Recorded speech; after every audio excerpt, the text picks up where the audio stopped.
Pessoal, o seguinte, então o nosso assunto hoje é o teatro, né? Mais especificamente o surgimento do teatro na Grécia Antiga, tá? O teatro surgiu na Grécia Antiga? Isso é uma pergunta bem complexa, tá? Por quê? Porque, primeiramente, a gente tem que pensar no conceito de imitação, de representação, tá? E o homem, ele imita a natureza, os sons da natureza, os sons dos animais, ele já imita a natureza desde a pré-história, tá? Por que que ele fazia isso?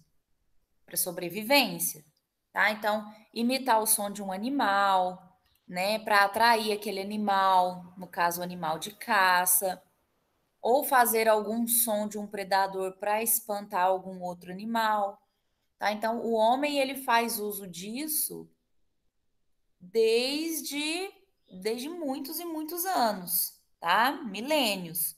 Então, a gente não tem registro de quando o homem iniciou essa imitação, certo? Esse desejo, né, de ou de se parecer com a natureza, ou a nível só de proteção, de sobrevivência mesmo, tá? Mas o que, que a gente tem de registro através da arte rupestre, né, dos afrescos da antiguidade, né? A gente tem registro do ser humano fazendo uso de danças, música, tá? Em rituais, em celebrações, tá? Então, esse registro, essa noção, a gente tem por causa da arte que o ser humano produziu, né? Que aí é possível a gente olhar e deduzir, né? Deduzir que tipo de prática era aquela, deduzir a finalidade, tá? E no caso, essa ilustração que eu coloquei aqui agora é referente ao Egito Antigo, tá? Um ritual com música e dança, certo? E a partir desses rituais, dessas celebrações, o ser humano tá com aquela intenção de imitar a natureza e aos poucos vai surgindo também a imitação dos deuses, imitação uns aos outros, certo? E aí, aos poucos, a gente tem essa intenção de sátira, de crítica, certo? Então, aí a gente chega na Grécia Antiga, né, pessoal? Por que que quando a gente vai falar em surgimento do teatro, né, o primeiro período da história que vem na nossa mente é a Grécia Antiga, né? Porque é na Grécia Antiga, né, nas comemorações em homenagem ao deus Dionísio para os gregos, deus Baco para os romanos, né? Quem que é esse deus Dionísio? Ele é filho de Zeus com uma mortal, né?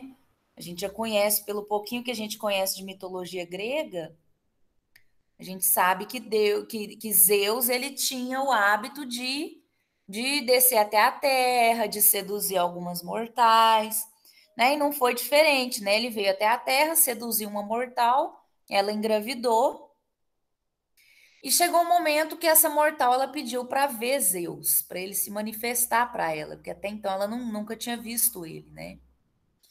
E daí ele se manifesta para ela, e por ela ser só uma mortal, quando ela vê Zeus manifesto, ela morre.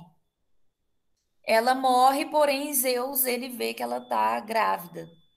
E daí diz a história, né, diz a mitologia que ele pega esse feto, ele abre a própria coxa e coloca o feto para continuar sendo gerado na sua coxa, tá? Então tem toda aí uma mitologia envolvida, né? E quem vai nascer, né, dessa união é o deus Baco, deus Dionísio.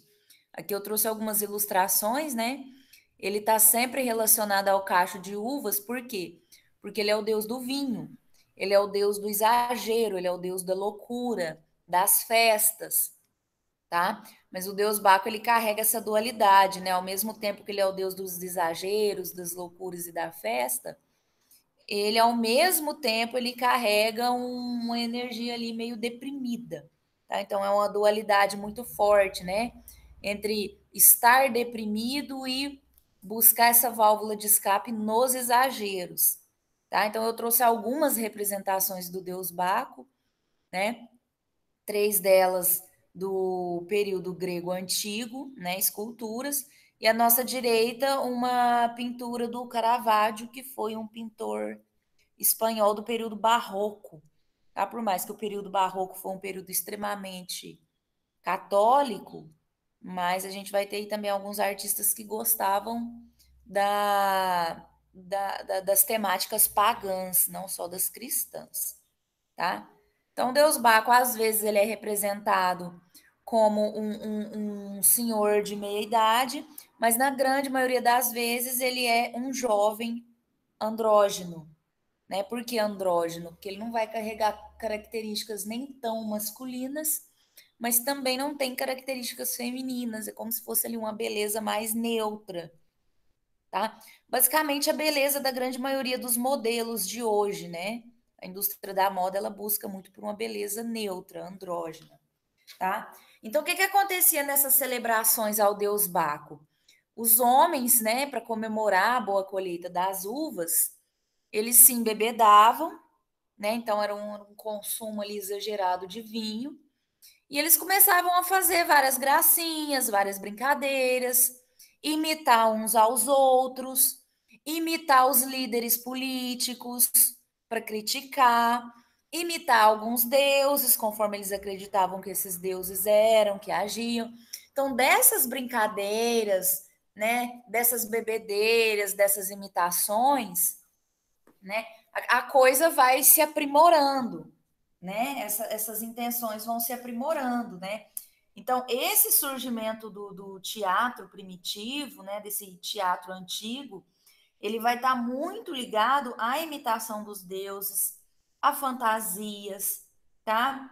Às vezes a coisas ensaiadas, mas às vezes improvisadas, tá? A observação, porque você só imita o outro porque antes você observa o jeito desse outro, certo? E às vezes essa imitação ela é fiel ou não à realidade, ok? Então o que, que vai acontecer, né, pessoal?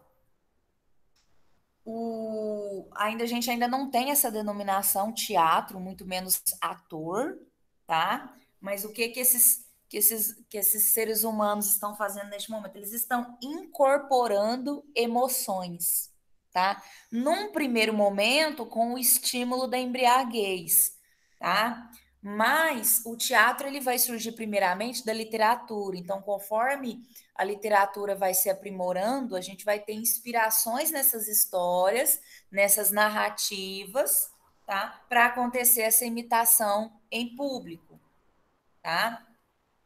Como que acontecia, né, essas primeiras apresentações, né?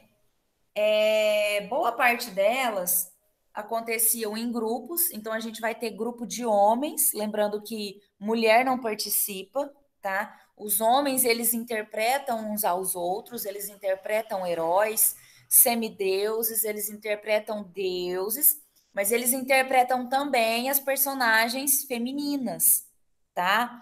Através do quê? Do uso das máscaras. Então, mulher aí não participa do teatro. O homem, ele faz aí todos os papéis e as máscaras que vão auxiliar nessa troca de papéis, tá? Então, como que acontecia, né, essas apresentações, essas manifestações teatrais? Eram reunião de homens, né, e eles cantavam músicas, eles declamavam textos, poesias em coro, tá? E era um coro uníssono. Como assim? O coro uníssono é todos numa só voz, tá? Todos juntos ao mesmo tempo, tá? Então eles se reuniam nesse culto ao Dionísio, né? Vai surgir um tipo de festival chamado Grande Dionisíaca, que é um festival para acontecer um consumo desenfreado de vinho, onde vai acontecer ali uma êxtase, um exagero. E aí, nessa loucura toda, esse grupo de homens estão recitando poemas líricos em coro uníssono, tá? Usando máscaras e usando fantasias, certo? E aí, o que, que vai acontecer? vai ter um cara chamado Tespes, né? O Tespes, ele ali na loucura da embriaguez dele, ele vai resolver interagir à parte. Como assim? Tava lá o coro, todos unidos, numa só voz, recitando os poemas, e o Tespes começa a interagir de forma individual por conta própria, ele começa a improvisar, tá? E o que num primeiro momento era um improviso, era uma brincadeira, o pessoal vai aderir a essa prática. Então, a gente vai ter o coro e vai ter o solista individual, que posteriormente vai ser chamado de ator, certo? Então, vai ser aquele cara que vai responder a esse coro. Ele vai ser chamado também de corista principal, tá? E o que, que a gente tem de registro visual, né, dessas narrativas, dessas manifestações, né? Como é que a gente tem conhecimento disso atualmente, né? A gente tem algumas representações, como essas que eu coloquei na imagem para vocês, tá?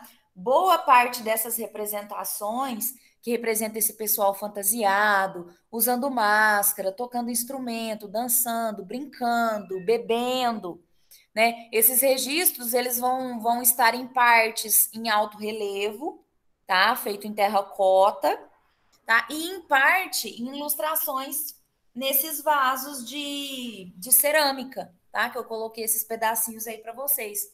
É um pouquinho complicado encontrar a imagem dos vasos por inteiro, tá? O livro traz pra gente os vasos inteiros, que foi fotografado direto do museu, certo? Então aí à nossa esquerda a gente tem, né, dois rapazes, dois atores segurando as suas máscaras, tá? Nessa figura do canto superior direito, né, a gente tem a representação, né, de dois artistas interagindo, né? O da esquerda caracterizado enquanto mulher, tá?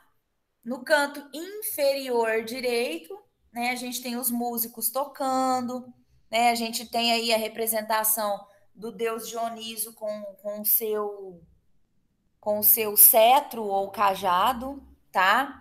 E na ponta do seu cajado a gente tem pinhas, a gente tem uvas, certo?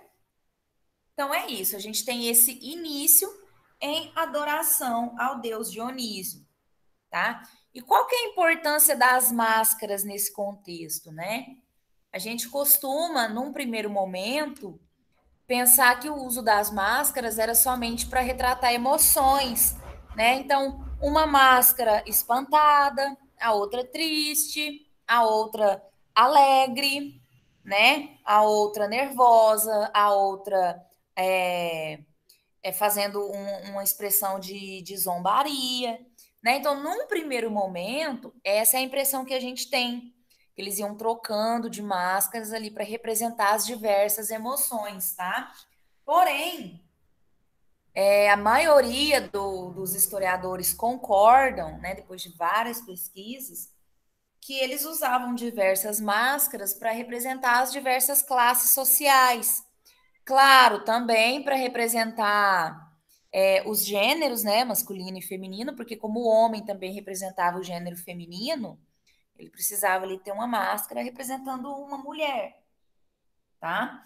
Mas a maioria dos historiadores concordam que essas máscaras representavam as diversas classes sociais, tá? Os reis, os escravos, os pobres, tá? Então, cada um, para representar cada nível social, a gente vai ter um tipo de máscara, certo? Então, o teatro grego, pessoal, ele vai estar marcado também por esse uso de máscaras, certo? Por essas representações nos vasos, né, de cerâmica. E daí, gente, vai surgir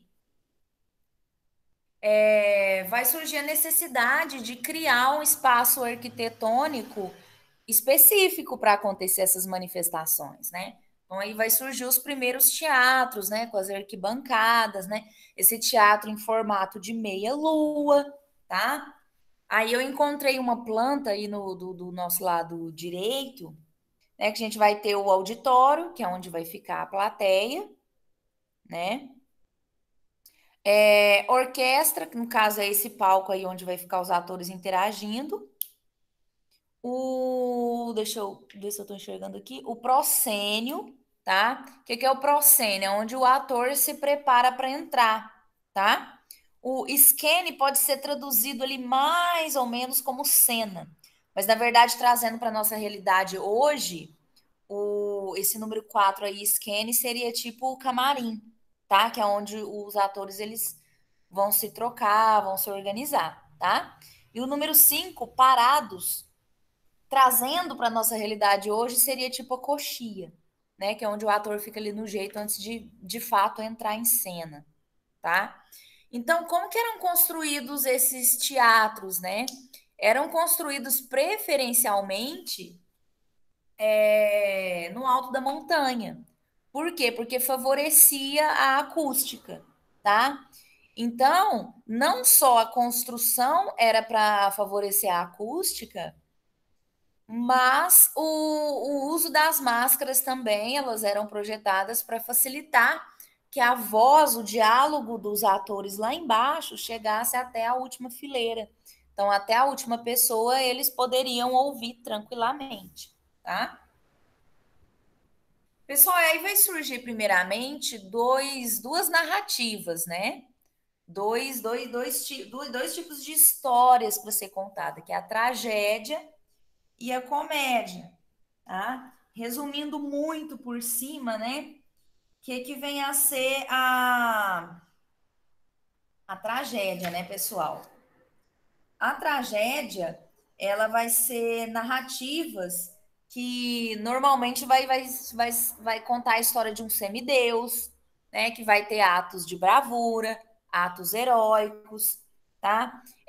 Vai ter ali uma espécie de educação moral, tá? Então, o semideus, ele consegue realizar feitos que um mortal comum não consegue, né? Mas ao mesmo tempo, ele não é tão poderoso quanto um deus, tá? Então, esse herói da nossa história, da nossa tragédia, ele vai passar por séries de aventuras, né? Até acontecer uma reviravolta, né? A tragédia ela é escrita em versos, né? Então vai ter esses atos de bravura e aí vai acontecer uma peripécia. O que é uma peripécia? É uma reviravolta na história. É algo inesperado, tá? Também narrado em coro, certo? E a gente vai ter também a híbris. O que é a híbris? Né? A híbris é uma das marcas do herói clássico, tá? Que vai ser ele assumindo as consequências das suas ações. Então a gente percebe ali que a tragédia, ela não servia só para entreter, servia ali para uma espécie de educação moral, certo? E a gente vai ter também a comédia, pessoal. A comédia vai trabalhar muito com a ironia e com o deboche. Então a comédia, ela vai tratar, vai fazer uma sátira do cotidiano desses gregos. Primeiramente, com um foco principal de crítica aos governantes, tá? E meio que uma espécie de zoeira até com os próprios deuses. Mas aí vai ter um período ali de censura, e aí a gente vai ter uma espécie chamada comédia nova. A comédia nova vai estar mais voltada para aventuras românticas, para intrigas bobas do dia a dia. Basicamente também o que a gente tem de diferença de comédia hoje, né? Se a gente for olhar as comédias que a gente tem atualmente, tanto na TV aberta quanto na internet, a gente sempre tem aquela comédia com a pegada mais intelectual, mais com crítica política, crítica social, e tem aquela comédia mais pastelão, né? Que vai tratar mais de estereótipos, enfim, não vai ter tanto uma preocupação. Vai ser mais para entreter do que necessariamente para trazer uma crítica inteligente, tá? Então, nesse momento, a gente já começa a ter essa diferenciação, certo? A gente vai ter os mecenas também, né? Que é o mecenato, que são esses patrocinadores, porque isso tudo tem um custo, tem todo um trabalho envolvido, né? Para a confecção de máscara, de figurino. Então, esses mecenas vão ser esses patrocinadores, tá?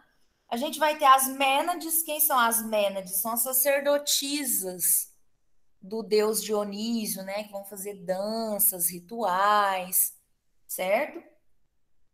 Pessoal, aí é o seguinte também. Não tem imagens de marionetes e fantoches daquele período, por quê? Porque eles faziam de materiais que se perdiam muito rápido, tá? Mas eu trouxe imagens atuais só para a gente ilustrar, né? Para a gente ter uma noção. O que que vem a ser os fantoches, né? Os fantoches vão ser esses bonequinhos que você coloca a mão dentro, isso todo mundo já conhece, quando a gente é criança, na escolinha, as professoras brincam com a gente, faz teatrinho com esses bonecos. Depois a gente mesmo, a gente aprende a fazer esses bonequinhos. Eu acredito que a maioria de vocês já deva ter construído o próprio fantoche no ensino fundamental, né? Então, os fantoches são esses bonequinhos que você coloca a mão e articula com eles, tá? Naquela época, com o mesmo intuito também, né? De narrar histórias, de narrar feitos, né? De fazer crítica, né? E a gente tem as marionetes, tá? As marionetes vão ser esses bonequinhos articulados que você vai controlar com essas cordinhas, certo? Então, já nesse período, a gente já tem esses bonequinhos, né? Esses fantoches e essas marionetes. Lembrando, né, que a gente chama de boneco, mas no surgimento do teatro, a gente vai ter um termo que é títere. O que é títere?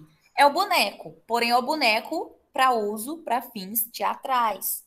Não é o termo boneco que a gente usa para brinquedo, né? Então vai ter essa diferenciação, tá? A gente vai ter também o teatro de sombras, né? Que eu acredito que a maioria conheça também, né? Que são os atores interpretando por detrás de um tecido ou ali de uma estrutura e a gente tem essa estrutura, atrás a gente tem os atores, e atrás dos atores essa luz que vai refletir a sombra deles, para que a plateia assista aquela história, né, com sombras, certo? Então, resumindo muito, muito por cima, pessoal, esse é o início do teatro que a gente conhece mais bem elaborado, né, na Grécia Antiga, né, que vai começar ali a surgir no período clássico e vai se estabelecer no período helenístico, que é conhecido, né, quem conhece aí os três momentos artístico da Grécia Antiga, a gente tem o arcaico, o clássico e o helenístico, sendo que a transição do clássico para o helenístico na arte vai ser essa conquista do movimento, do drama, né, surgindo assim o teatro, né? Fechar a gravação.